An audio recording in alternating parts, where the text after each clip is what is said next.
السلام علیکم ورحمۃ اللہ تعالی وبرکاتہ۔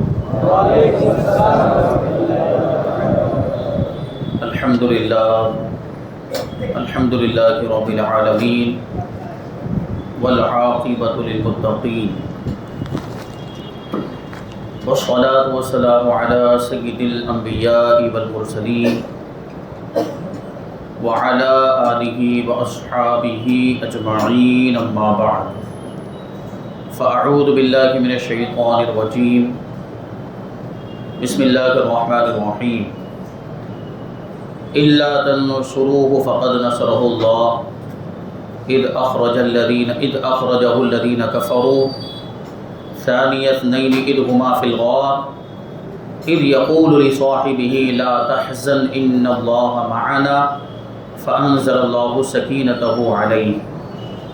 صدق اللہ مولانا العظیم وصدق رسولہ النبی الامین المتین الکریم، ونحن على ذلك لمن الشاهدین والشاکرین والذاکرین والحامدین والحمد للہ رب العالمین۔ آئیے ہم اور آپ سب سے پہلے حضور سرور کائنات، فخر موجودات، باعث تخلیق کائنات، احمد مجتبی محمد مصطفیٰ صلی اللہ علیہ وسلم کی مقدس بارگاہ میں درود و سلام کا ہدیہ پیش کریں اور پڑھیں اللہم صلی علی سیدنا و مولانا محمد معدن الجود والکرم وآلہ الکرام وابنہ الکریم وبارک وسلم صلاۃ و سلام علیک یا رسول اللہ صلی اللہ تعالی علیہ وسلم۔ عزیزان ملت اسلامیہ، آج 22 جمادی الاخری ہے اور ہر سنی مسلمان جانتا ہے کہ آج امیر المؤمنین خلیفۃ المسلمین، خلیفہ بلا فصل، حضور پاک صلی اللہ علیہ وسلم کے پہلے خلیفہ، اسلام کے پہلے خلیفہ حضرت سیدنا ابو بکر صدیق اکبر رضی اللہ تعالی عنہ کا یوم وصال ہے۔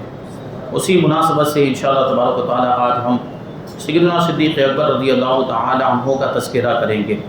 اللہ تبارک و تعالی نے قرآن پاک میں متعدد مقامات پر سیدنا صدیق اکبر رضی اللہ تعالی عنہ کی شان بیان کی ہے، آپ کی خصوصیات کو بیان کیا۔ بہت ساری آیتیں ہیں جو حضرت سیدنا صدیق اکبر رضی اللہ تعالی عنہ کی شان میں نازل ہوئی۔ ان میں سے ایک آیت کریمہ کو میں نے اپنا موضوع سخن بنایا ہے، اس ایک آیت کریمہ پر انشاءاللہ تبارک و تعالی آج گفتگو ہوگی۔ اللہ تبارک و تعالی ارشاد فرماتا ہے الا تنصروه فقد نصره اللہ اذ اخرجه الذین كفروا ثانی اثنین اذ هما فی الغار اذ یقول لصاحبه لا تحزن ان اللہ معنا فانزل اللہ سکینتہ علیہ۔ یعنی اگر تم اس نبی کی مدد نہ کرو گے تو بے شک اللہ تبارک و تعالی اس کی مدد کر چکا ہے جب وہ دو میں دوسرے تھے، جس وقت کہ وہ دونوں غار میں تھے، جب وہ اپنے ساتھی سے کہہ رہا تھا کہ لا تحزن، غم نہ کر، بے شک اللہ ہمارے ساتھ ہے، تو اللہ تبارک و تعالی نے اس پر اپنی تسکین نازل فرمائی، سکون نازل فرمایا۔ یہ آیت کریمہ سیدنا صدیق اکبر رضی اللہ تعالی عنہ کی شان بیان کر رہی ہے۔ اس آیت کریمہ میں یوں تو سیدنا صدیق اکبر رضی اللہ تعالی عنہ کی بہت ساری شانیں بیان کی گئی، جس پر علماء کرام نے اس آیت کریمہ کی تفسیر میں سیدنا صدیق اکبر رضی اللہ تعالی عنہ کی شان بیان کرتے ہوئے مستقل کتابیں لکھی ہیں، لیکن ہم یہاں پر صرف جو ہے سیدنا صدیق اکبر رضی اللہ تعالی عنہ کی 4 خصوصی شانوں کے تعلق سے گفتگو کریں گے۔ سب سے پہلے تو دیکھتے ہیں کہ اس آیت کریمہ کا پس منظر کیا ہے، یہ آیت کریمہ کب نازل ہوئی۔ یہ سورہ توبہ کی آیت کریمہ ہے اور یہ 10ویں پارے کے اندر موجود۔ اس سے پہلے کی آیتوں کو آپ پڑھیں، اس سے پہلے کی آیتوں کا اگر ہم مطالعہ کریں تو ان آیتوں میں غزوہ تبوک کا ذکر کیا گیا۔ یہ ایک بہت ہی مشکل غزوہ تھا، یہ جنگ کا جو موقع تھا، گرمی کے دن تھے اور سفر بہت لمبا تھا۔ مسلمانوں کے پاس، صحابہ کرام کے پاس، مجاہدین اسلام کے پاس جنگی ساز و سامان بھی اتنا نہیں تھا، مالی حالات بھی درست نہیں تھے، یہ بڑا مشکل غزوہ تھا۔ اس وقت بھی صحابہ کرام نے اپنی جانثاری کا ثبوت پیش کیا، حضور پاک صلی اللہ علیہ وسلم کے ساتھ اپنی وفاداری کا مظاہرہ کیا۔ اللہ کے رسول صلی اللہ علیہ وسلم 30,000 صحابہ کرام کو لے کر غزوہ تبوک کے لیے روانہ ہوئے۔ رومیوں کا مقابلہ تھا، رومیوں سے جنگ کرنی تھی، سارے صحابہ کرام جا رہے ہیں، صرف چند صحابہ کرام تھے جو اس غزوے میں شریک نہیں ہو پائے، تو ان آیتوں کا آپ پس منظر دیکھیں تو اس میں اللہ تبارک و تعالی نبی پاک صلی اللہ علیہ وسلم کی مدد کرنے کی ترغیب دلا رہا ہے، مسلمانوں کو دین کی خدمت کرنے کی ترغیب دلا رہا ہے، نبی پاک صلی اللہ علیہ وسلم پر اپنے تن من اور دھن کی بازی لگا دینے کی ترغیب دلا رہا ہے۔ اس سے پہلی آیتوں میں یہ ذکر ہے، اور اس آیت کریمہ میں بھی اللہ تبارک و تعالی مسلمانوں کو ترغیب دلا رہا ہے، لیکن اس آیت میں ترغیب دلانے کا انداز کچھ الگ ہے۔ اللہ تبارک و تعالی فرماتا ہے الا تنصروه فقد نصره اللہ، کہ اے میرے پیارے حبیب صلی اللہ علیہ وسلم کے صحابہ، اگر تم میرے محبوب کی مدد نہ بھی کرو گے، اگر میرے محبوب کی خدمت نہ بھی کرو گے، ان کے ساتھ جانثاری کا وفاداری کا ثبوت نہ بھی دو گے، تب بھی میرے حبیب کی خدمت کرنے کے لیے، میرے حبیب کی مدد کرنے کے لیے، میرے محبوب پر اپنی جان قربان کرنے کے لیے میرا ایک صدیق ہی کافی ہے، میرا ایک صدیق ہی کافی ہے۔ کیونکہ اس آیت کریمہ میں آگے ثانی اثنین سے سیدنا صدیق اکبر رضی اللہ تعالیٰ عنہ کی شان بیان کی جا رہی ہے۔ یہ غار ثور کا واقعہ ہے، ہجرت کے موقع پر جو واقعہ پیش آیا، وہ غار میں جو یہ فرمایا جا رہا ہے کہ غار میں وہ دوسرے دو میں سے دوسرا تھا، یہ سیدنا صدیق اکبر رضی اللہ تعالیٰ عنہ کی شان ہے، یہ آپ کی خصوصیت ہے کہ غار ثور میں اللہ کے رسول صلی اللہ علیہ وسلم اگر کسی کو ساتھ لے کر گئے تو وہ سیدنا صدیق اکبر رضی اللہ تعالیٰ عنہ کی ذات ہے۔ اور یہ واقعہ بڑا لمبا ہے، سیرت کی کتابوں کے اندر، تاریخ کی کتابوں کے اندر لکھا ہوا، مختصر طور پر بیان کروں کہ اعلان نبوت کے 13ویں سال اللہ کے رسول صلی اللہ علیہ وسلم نے صحابہ کرام کو مدینہ منورہ کی طرف ہجرت کرنے کی اجازت دے دی۔ اب ایک ایک دو کر کے صحابہ کرام مکہ مکرمہ سے روانہ ہو کر مدینہ منورہ جانے لگ گئے، ہجرت کرنے لگ گئے۔ سیدنا صدیق اکبر رضی اللہ تعالیٰ عنہ نے بھی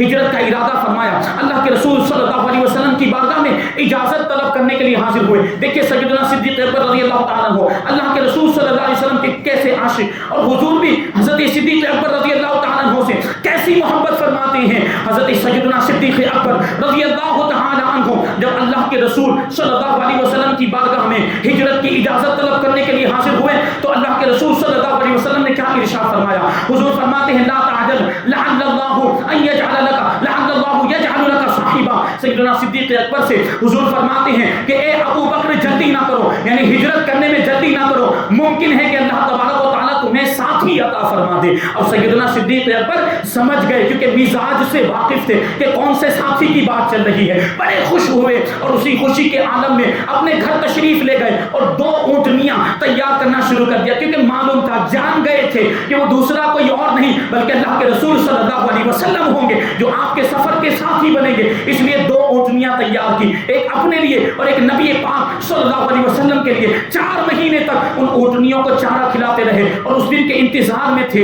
اس دن کے انتظار میں تھے کب وہ دن آتا ہے کہ قسمت کھل جائے گی، اللہ کے رسول صلی اللہ علیہ وسلم ساتھ چلنے کا فرمائیں گے اور حضور پاک صلی اللہ علیہ وسلم کے ہم سفر ہونے کی سعادت مل جائے گی۔ سیدنا صدیق اکبر رضی اللہ تعالیٰ عنہ 4 مہینے تک اس دن کا انتظار کرتے رہے۔ آخرکار وہ دن آ گیا، ربیع الاول کی پہلی تاریخ، دوپہر کا وقت تھا۔ اللہ کے رسول صلی اللہ علیہ وسلم سیدنا صدیق اکبر رضی اللہ تعالیٰ عنہ کے مقام پر تشریف لائے۔ سیدنا صدیق اکبر رضی اللہ تعالیٰ عنہ کو دیکھ کر ارشاد فرمایا کہ اے ابو بکر مجھے بھی ہجرت کرنے کا حکم مل گیا ہے، مجھے بھی اللہ تبارک و تعالیٰ نے ہجرت کرنے کا حکم دیا۔ فوراً سیدنا صدیق اکبر رضی اللہ تعالیٰ عنہ حضور پاک صلی اللہ علیہ وسلم کی بارگاہ میں عرض کرتے ہیں فالصحبۃ بأبی انت و امی یا رسول اللہ، یا رسول اللہ میرے ماں باپ آپ پر قربان ہو، کیا مجھے ساتھ چلنے کی اجازت ہے؟ کیا مجھے آپ کے ساتھ آنا ہے؟ کیا مجھے ہم سفر بننے کا شرف حاصل ہوگا؟ اللہ کے رسول صلی اللہ علیہ وسلم نے ارشاد فرمایا ہاں اے ابو بکر تم بھی میرے ساتھ چلو گے۔ اب خوشی کے آنسو نکل گئے، سیدنا صدیق اکبر رضی اللہ تعالیٰ عنہ رونے لگ گئے۔ ام المؤمنین حضرت عائشہ صدیقہ رضی اللہ تعالیٰ عنہ اس وقت چھوٹی تھی،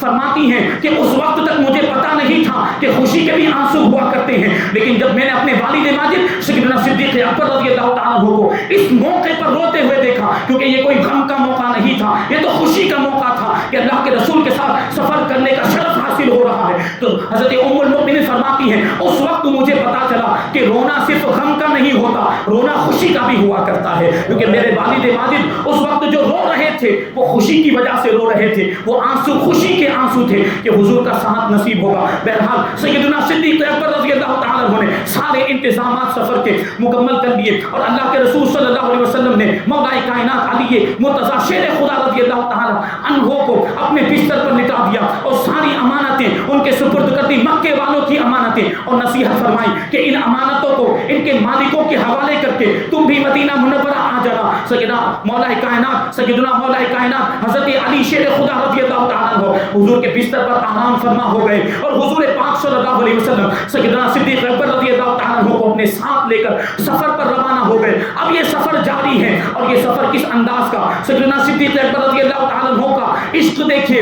جگہ جگہ پر قدم قدم پر جوش مارتا ہے۔ اب یہ جو سفر جاری ہے تو حال کیا تھا، سیدنا صدیق اکبر رضی اللہ تعالیٰ عنہ کبھی حضور پاک صلی اللہ علیہ وسلم کے آگے آگے چلتے، کبھی داہنی جانب چلتے تھے، کبھی بائیں جانب چلتے، کبھی پیچھے چلنے لگ جاتے۔ اللہ کے رسول صلی اللہ علیہ وسلم نے ارشاد فرمایا، اے ابو بکر یہ کیا ہو رہا ہے، ایسا کیوں کر رہے ہو، کبھی آگے چلتے ہو، کبھی دائیں کبھی بائیں کبھی پیچھے چلنے لگ جاتے ہو۔ سیدنا صدیق اکبر رضی اللہ تعالیٰ عنہ حضور پاک صلی اللہ علیہ وسلم کی بارگاہ میں عرض کرتے ہیں، یا رسول اللہ جب آگے گھات میں بیٹھے ہوئے دشمنوں کا خیال آتا ہے تو آگے ہو جاتا ہوں کہ کوئی دشمن آپ کو تکلیف نہ پہنچا دے، جب پیچھا کرنے والے حملہ آوروں کا خیال آتا ہے تو پیچھے ہو جاتا ہوں، اسی طرح کبھی دائیں ہو جاتا ہوں کبھی بائیں ہو جاتا ہوں یا رسول اللہ تاکہ آپ کو کوئی تکلیف نہ پہنچا پائے۔ اللہ کے رسول صلی اللہ علیہ وسلم نے اس وقت جو جملہ ارشاد فرمایا اور صدیق اکبر رضی اللہ تعالیٰ عنہ نے جو جواب دیا ہے قیامت تک آنے والے عاشقان رسول کے لیے، وہ جو ہے کہ ایک نشان اور ایک علامت کی حیثیت رکھتا ہے۔ سیدنا صدیق اکبر سے حضور فرماتے ہیں، یا ابا بکر لو کان شیء احببت ان یکون لک دونی، اے ابو بکر کیا تمہاری خواہش یہ ہے کہ اگر کوئی تکلیف آئے تو وہ تمہیں پہنچے اور مجھے کچھ نہ ہو؟ سیدنا صدیق اکبر رضی اللہ تعالیٰ عنہ عرض کرتے ہیں، نعم یا رسول اللہ، ہاں یا رسول اللہ، ما کانت لتکن من ملمت الا ان تکون لی دونک، یا رسول اللہ والذی بعثک بالحق، یا رسول اللہ اس ذات کی قسم جس نے آپ کو سچا نبی بنا کر بھیجا ہے، جس نے آپ کو حق کے ساتھ مبعوث فرمایا ہے، میری خواہش یہی ہے کہ اگر کوئی تکلیف ہو تو مجھے پہنچے، اگر کوئی پریشانی ہو تو مجھے لاحق ہو جائے، یا رسول اللہ آپ کو کچھ نہ ہو، آپ کو کوئی تکلیف نہ پہنچے۔ یہ عاشق کی شان ہوا کرتی، وہ بھی کیسا عاشق جس کو عاشق اکبر کہا جاتا ہے، سب سے بڑا عاشق کہا جاتا ہے۔ حضور مفتی اعظم ہند کی زبان میں اگر اس منظر کو ملاحظہ کرنا چاہتے ہیں تو سیدنا صدیق اکبر گویا کہ اپنی زبان حال سے یہ کہہ رہے ہیں کہ یہ ایک جان کیا ہے اگر ہو کروڑوں، یہ ایک جان کیا ہے اگر ہو کروڑوں، تیرے نام پر سب کو وعدہ کروں میں۔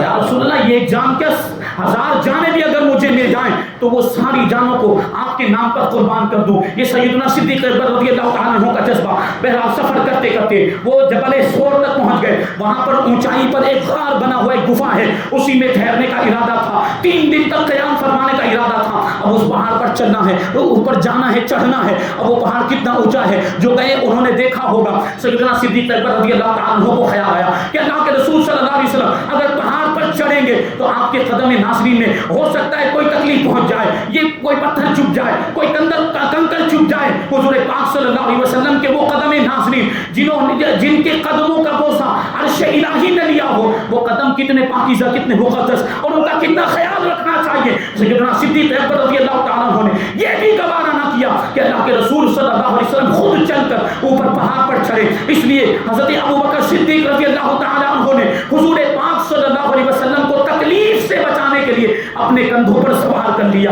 اور اس طریقے سے سیدنا صدیق اکبر رضی اللہ تعالیٰ عنہ حضور پاک صلی اللہ علیہ وسلم کو لے کر وہ غار تک پہنچے ہیں۔ اور ایک وجہ علماء نے یہ بھی بیان کی کیونکہ اللہ کے رسول صلی اللہ علیہ وسلم جب بھی کسی پتھر پر پاؤں رکھتے تھے، وہ پتھر حضور پاک صلی اللہ علیہ وسلم کے قدم مبارک کے نقش کو اپنے سینے میں محفوظ کر لیا کرتا تھا، یعنی ہر قدم، ہر وہ پتھر جس پر حضور کے قدم پڑتے تھے، اس پتھر میں حضور پاک صلی اللہ علیہ وسلم کے قدم مبارک کا نشان پڑ جایا کرتا۔ دشمن پیچھا کر رہے تھے، اس لیے سیدنا صدیق اکبر نے سوچا کہ اگر حضور چل کر جائیں گے، پتھر پر پاؤں پڑیں گے تو پتھر پر نشان دیکھ کر وہ پیچھا کرنے والے دشمن ان کو پتا چل جائے گا کہ حضور کدھر گئے ہیں اور وہ یہاں تک پہنچ جائیں گے۔ اس لیے بھی سیدنا صدیق اکبر رضی اللہ تعالیٰ عنہ نے حضور پاک صلی اللہ علیہ وسلم کو اپنے کندھے پر سوار کر لیا تھا۔ یہ عشق تھا سیدنا سیدنا صدیق اکبر کا کہ تھوڑی سی تکلیف بھی حضور کی آنکھ کو گوارا نہیں تھی. یہ شان ہے. بہرحال غار میں جب پہنچ گئے, غار میں اندر داخل ہونے کا جب وقت آیا, وہاں پر بھی حضرت سیدنا صدیق اکبر رضی اللہ تعالیٰ عنہ کے عشق کا رنگ دیکھیے, انداز دیکھیے. کہتے ہیں حضور سے عرض کرتے ہیں یا رسول اللہ پہلے میں جاؤں گا, آپ نہیں جائیں گے, پہلے میں جا کر اندر غار کا جائزہ لوں گا. سیدنا صدیق اکبر اندر گئے, غار کی صفائی کی تاکہ کوئی تکلیف والی چیز حضور کو تکلیف نہ پہنچا دے. اندر کچھ سوراخ تھے, ان سوراخوں کو اپنا کپڑا پھاڑ کر بند کیا. کپڑا ختم ہو گیا, ایک سوراخ رہ گیا. سیدنا صدیق اکبر رضی اللہ تعالیٰ عنہ نے اس سوراخ میں اپنا انگوٹھا رکھ دیا ہے. بڑا مشہور واقعہ سانپ کے ڈنک مارنے کا ہے. آگے بڑھتے ہیں. سیدنا صدیق اکبر نے صفائی کرنے کے بعد اور غاروں کو سوراخوں کو بند کرنے کے بعد حضور پاک صلی اللہ علیہ وسلم کو اندر بلایا. حضور آرام فرمانے لگ گئے. اب یہی واقعہ جو ہے, اسی غار کا جو قیام, یہ غار میں جو حضور پاک صلی اللہ علیہ وسلم جو ٹھہرے, اسی کے تعلق سے اس آیت کریمہ میں ارشاد فرمایا جا رہا ہے ثانیس نہیں اذ ہما فی الغار, وہ دو میں سے دوسرا تھا جب وہ دونوں غار میں تھے, جب وہ دونوں غار میں تنہا تھے. اذ یقول لصاحبہ, جب وہ نبی اپنے ساتھی سے کہہ رہا تھا لا تحزن, غم کرنے کی ضرورت نہیں ہے, فکر کرنے کی ضرورت نہیں ہے, ان اللہ معنا, بے شک اللہ ہمارے ساتھ ہے, اور جس کے ساتھ اللہ ہو اس کا کوئی کچھ بھی نہیں بگاڑ سکتا ہے. فانزل اللہ سکینتہ علیہ, تو اللہ تبارک و تعالیٰ نے اس پر سکینہ نازل فرمایا, اس پر سکون اور اطمینان کی, وہ اطمینان کی بارش فرمائی اس کے دل پر, تو وہ مطمئن ہو گیا اور اس کو سکون حاصل ہو گیا. یہ کس کی بات چل رہی ہے؟ یہ سیدنا صدیق اکبر کی بات چل رہی ہے. جب غار میں چلے گئے تو دشمنوں کو قریب آتا ہوا دیکھ کر سیدنا صدیق اکبر گھبرا گئے, اور آپ کو اپنی جان کی فکر نہیں تھی. آپ رسول پاک صلی اللہ علیہ وسلم کے تعلق سے پریشان تھے کہ دشمن اگر آ گئے اور دشمن نے میرے آقا کو کہیں کوئی تکلیف پہنچا دی تو پھر میرا کیا ہوگا؟ میں یہاں پر حضور پاک صلی اللہ علیہ وسلم کا محافظ ہوں, میری ذمہ داری بنتی ہے کہ میں ہر اعتبار سے اپنے آقا کی حفاظت کروں. اس لیے رونے لگ گئے کہ دشمن اگر آ گئے تو کیا ہوگا. آنسو جاری ہیں. یہ شان ہے سیدنا صدیق اکبر رضی اللہ تعالیٰ عنہ کے عشق کی, کہتے ہیں کہ آنسو جاری. اللہ کے رسول صلی اللہ علیہ وسلم نے جب دیکھا کہ ابو بکر رو رہے ہیں تو حضور نے اس وقت یہ جملہ ارشاد فرمایا تھا لا تحزن ان اللہ معنا. ابو بکر فکر کرنے کی ضرورت نہیں, رونے کی ضرورت نہیں ہے, گھبرانے کی ضرورت نہیں ہے, ڈرنے کی ضرورت نہیں ہے. اللہ ہمارے ساتھ ہے, اللہ کی مدد ہمارے ساتھ ہے. اگر دشمن ادھر سے آ گئے تو ہم ادھر سے نکل جائیں گے. ابھی سوچنے جیسی بات ہے کہ غار کا ایک ہی دہانہ ہے, غار میں جانے کا راستہ ایک ہی ہے, لیکن اللہ کے رسول صلی اللہ علیہ وسلم کیا ارشاد فرماتے ہیں, کیونکہ وہ نبی ہیں, اللہ کے نبی معجزانہ شان رکھتے ہیں اور معجزوں کا اظہار بھی کیا کرتے ہیں. حضور پاک صلی اللہ علیہ وسلم نے یہ معجزانہ شان کے طور پر ارشاد فرمایا تھا کہ اگر دشمن اس غار کے دہانے سے آ گئے تو ہم ادھر سے نکل جائیں گے. اگرچہ ظاہری طور پر یہاں پر راستہ نہیں, لیکن وہ ابو بکر بھی تو صدیق ہیں. صدیق کس کو کہا جاتا ہے؟ جو ہر بات کی تصدیق کیا کرتا ہے, جو نبی کی ہر بات کو سچ مان لیتا ہے. اور یہ سیدنا صدیق اکبر کی شان کہ جیسے ہی ادھر دیکھا جدھر حضور نے اشارہ کیا تھا, ایک بہت بڑا سمندر نظر آیا اور غار کے دہانے پر ایک کشتی بندی ہوئی نظر آئی. حضور نے جو فرمایا تھا کہ یہاں سے نکل جائیں گے,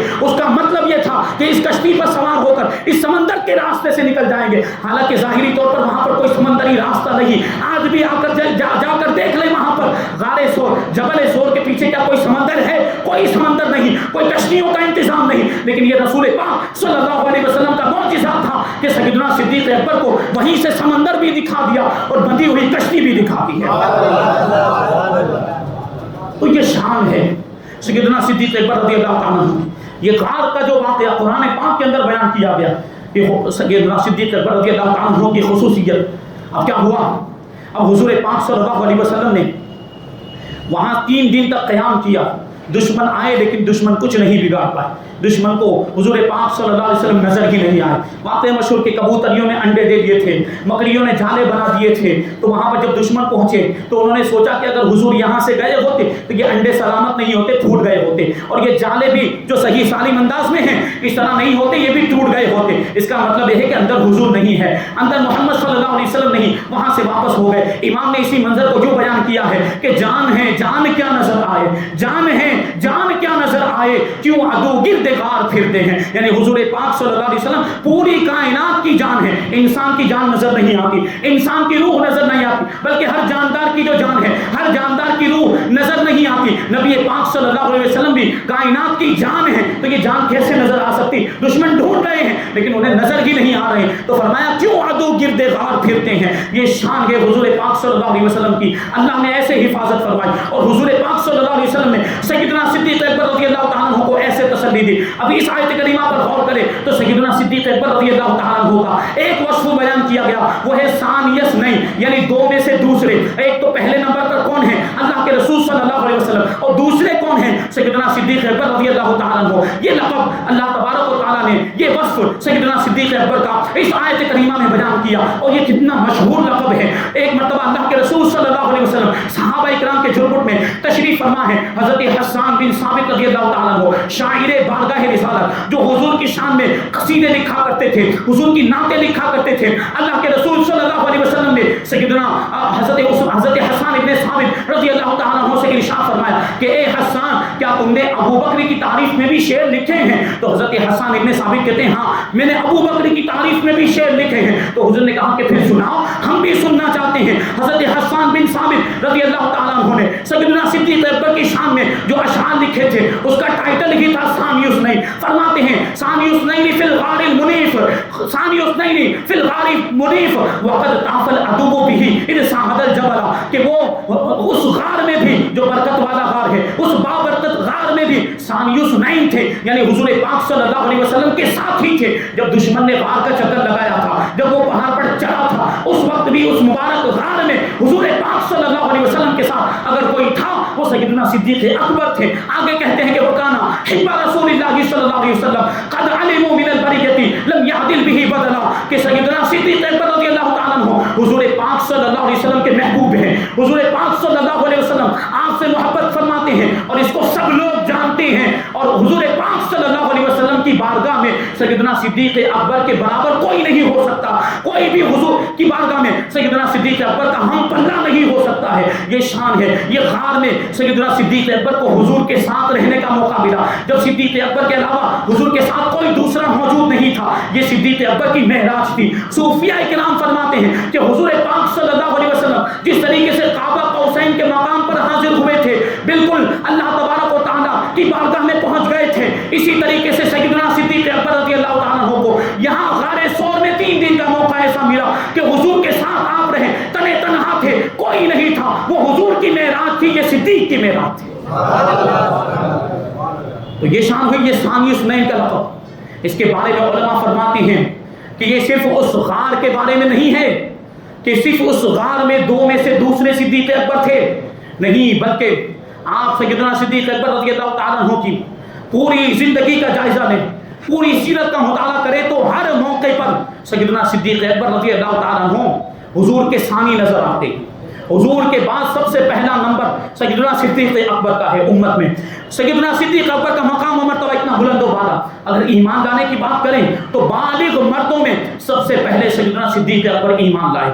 اس میں بھی ثانی ہے حضور پاک صلی اللہ علیہ وسلم کے, کیونکہ اس وقت اور صرف 2 ہی لوگ مسلمان تھے. پہلے تو خود حضور پاک صلی اللہ علیہ وسلم, بالغ مردوں کی بات چل رہی, بالغ مردوں میں صرف 2 ہی مسلمان تھے. پہلے تو خود حضور خاتم النبیین صلی اللہ علیہ وسلم اور دوسرے سیدنا صدیق اکبر رضی اللہ تعالیٰ عنہ. تو یہاں پر بھی ثانی نظر آتے ہیں اور غار ثور میں بھی ثانی نظر آتے ہیں اور اسلام کی تبلیغ کرنے میں بھی ثانی نظر آتے ہیں کہ سب سے پہلے اسلام کی تبلیغ کرنے والے ہمارے آقا حضور رحمت عالم صلی اللہ علیہ وسلم ہیں, اور حضور کے بعد سب سے پہلے اگر کسی نے اسلام کی تبلیغ کی ہے وہ سیدنا صدیق اکبر رضی اللہ تعالیٰ عنہ. یہاں پر بھی ثانی نظر آتے ہیں. پھر نماز کی امامت میں بھی حضور کے ثانی, کہ حضور پاک صلی اللہ علیہ وسلم امت کے سب سے پہلے امام ہیں, اور حضور کی موجودگی میں اگر کسی کو حضور کی نیابت میں لوگوں کو نماز پڑھانے کی سعادت حاصل ہوئی ہے وہ بھی سیدنا صدیق اکبر رضی اللہ تعالیٰ عنہ ہے. یہاں پر بھی ثانی نظر آتے ہیں. اور پھر آگے دیکھیں تو سارے غزوات میں بھی درجہ ثانیہ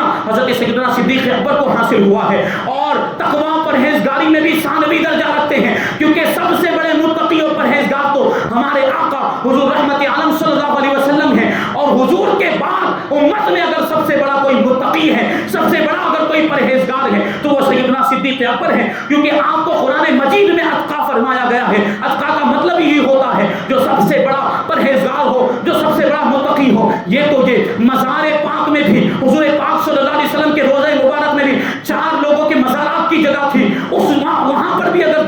تو دوسرا اگر کوئی ہے حضور پاک صلی اللہ علیہ وسلم کے بعد اگر کسی کو وہاں پر دفن ہونے کا موقع ملا تو وہ بھی سیدنا صدیق اکبر رضی اللہ تعالیٰ عنہ ہے. یہ شان ہے. ہر موقع پر ثانیوس نئے نظر آتے ہیں, دو میں سے دوسرے نظر آتے ہیں. یعنی حضور کے بعد سب سے اول اگر کوئی ہے تو وہ سیدنا صدیق اکبر رضی اللہ تعالیٰ عنہ ہے. وہ سیدنا صدیق اکبر رضی اللہ تعالیٰ عنہ ہے. اسی کو حکیم الامت مفتی احمد یار خان نعیمی نے اشعار کی شکل میں یوں کہا ہے, ثانیوس نین ہے بو بکر خدا میرا گواہ, ثانیوس نین ہے بو بکر خدا میرا گواہ, حق مقدم کرے پھر کیوں ہو مؤخر صدیق, پھر کیوں ہو مؤخر صدیق. یعنی جب اللہ آگے بڑھائے تو پھر ان کو پیچھے کون کر سکتا ہے؟ جب اللہ ان کو مرتبے دے, جب اللہ ان کو فضیلت عطا فرمائے تو ان کی فضیلت کو کون چھین سکتا ہے؟ آگے دوسرے شعر میں کہتے ہیں, زیست میں موت میں اور قبر میں ثانی ہی رہے, زیست میں موت میں اور قبر میں ثانی ہی رہے. یعنی اللہ کے رسول کے ثانی رہے, زندگی میں بھی موت میں بھی اور مزار میں بھی ثانی رہے, مزار میں بھی ساتھی رہے. اور کہتے ہیں کہ سیدنا صدیق اکبر رضی اللہ تعالیٰ عنہ کے تعلق سے زیست میں موت میں اور قبر میں ثانی ہی رہے. اور سیدنا صدیق اکبر اس طرح ہیں ثانیوس نین کے, اس طرح ہیں مظہر صدیق, ثانیوس نین کے اس طرح ہیں مظہر صدیق. یعنی دو میں سے دوسرے کے مظہر, دو میں سے دوسرے کے مصداق, یہ سیدنا صدیق اکبر رضی اللہ تعالیٰ عنہ ہے. اور اسی آیت کریمہ سے حضرت صدیق اکبر رضی اللہ تعالیٰ عنہ کی خلافت بلا فصل کا ثبوت بھی ملتا ہے کہ سیدنا صدیق اکبر رضی اللہ تعالیٰ عنہ حضور پاک صلی اللہ علیہ وسلم کے سب سے پہلے خلیفہ ہیں, بلا فصل خلیفہ ہیں. اور یہ اس آیت کریمہ سے ثابت ہوتا ہے کیونکہ سیدنا صدیق اکبر ہر موقع پر حضور کے ثانی ہے, ہر زندگی کے ہر موڑ پر حضور کے ثانی ہے. تو خلافت میں بھی حضور کے ثانی ہے, خلافت میں بھی اگر سب سے پہلا خلیفہ بننے کا کسی کو حق حاصل ہے وہ سیدنا صدیق اکبر ہے. یہی وجہ ہے کہ جب حضور پاک صلی اللہ علیہ وسلم کا وصال ظاہری ہو گیا اور صحابہ کرام نے آپس میں یہ مشورہ کیا کہ اب خلیفہ کون ہوگا, اس وقت امیر المؤمنین فاروق اعظم رضی اللہ تعالیٰ عنہ نے اسی آیت کریمہ کی طرف توجہ دلائی تھی اور کہا تھا کہ اس آیت کریمہ میں ابو بکر کو ثانیوس نین کہا گیا, یعنی حضور کا ثانی کہا گیا. تو اگر حضور کا خلیفہ بننے کا کوئی حقدار ہے تو وہ ابو بکر ہے. اسی وجہ سے تمام صحابہ کرام نے باتفاق رائے سیدنا صدیق اکبر رضی اللہ تعالیٰ عنہ کو حضور کا خلیفہ بنا دیا. سب سے پہلے خلیفہ سیدنا صدیق اکبر ہے اور امت میں حضور کے بعد سب سے بڑا مرتبہ بھی سیدنا صدیق اکبر رضی اللہ تعالیٰ عنہ کا ہے. یہی اہل سنت و جماعت کا مذہب ہے کہ سیدنا صدیق اکبر رضی اللہ تعالیٰ عنہ افضل البشری بعد الانبیاء بھی تحقیق ہے. یعنی انبیاء کرام کے بعد سب سے بڑا مرتبہ, سب سے زیادہ فضیلت سیدنا صدیق اکبر رضی اللہ تعالیٰ عنہ کو حاصل ہے. یہی مذہب اہل سنت و جماعت, یہی سنیوں کا مذہب ہے. اسی پر قائم رہیں کیونکہ یہی نجات کا ذریعہ ہے. اللہ تبارک و تعالیٰ کی بارگاہ میں دعا ہے کہ جو کچھ بیان ہوا اس پر ہم سب کو عمل کرنے کی توفیق عطا فرمائے. سیدنا صدیق اکبر رضی اللہ تعالیٰ عنہ کے نقش قدم پر چلتے ہوئے ہمیں بھی نبی پاک صلی اللہ علیہ وسلم کے نام پر اپنا تن من دھن سب کچھ قربان کرنے کی توفیق عطا فرمائے. صحابہ کرام سے بھی محبت کرنے کی توفیق عطا فرمائے اور اہل بیت اطہار سے بھی محبت کرنے کی توفیق عطا فرمائے. ہمیں ایمان کی سلامتی عطا فرمائے اور ایمان پر ہی ہم سب کا خاتمہ فرمائے. وما علینا الا البلاغ.